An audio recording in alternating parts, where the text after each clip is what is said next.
Former President Trump bringing his untested legal claim to the Supreme Court that all presidents must have complete and total presidential immunity, or the authority and decisiveness of a president of the United States will be stripped and gone forever. According to Special Counsel Jack Smith, Trump's actions toward the end of his presidency amount to conspiracy to defraud the United States, obstruction and conspiracy to obstruct an official proceeding, and conspiracy to prevent others from carrying out their constitutional rights. The president has a unique constitutional role, but he is not above the law. Trump's lawyers say a president can only be prosecuted if Congress indicts and convicts him. To authorize the prosecution of a president for his official acts would open a Pandora's box from which this nation may never recover. The top Republican in the Senate said quite the opposite after the impeachment trial in February 2021, shortly after Trump left office. Impeachment was never meant to be the final forum for American justice. President Trump is still liable for everything he did while he was in office. The lower courts rejected Trump's argument, and many legal scholars expect the Supreme Court to do the same. But the justices could go further. Instead of asking if presidents have absolute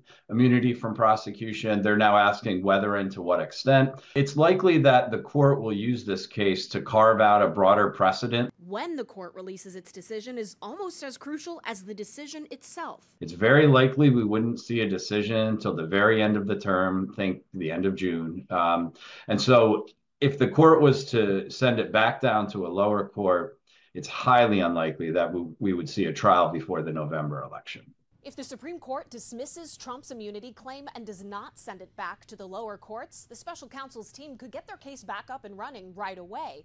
But even then, they'd be pressed for time to get their case in front of a jury before Americans vote in November.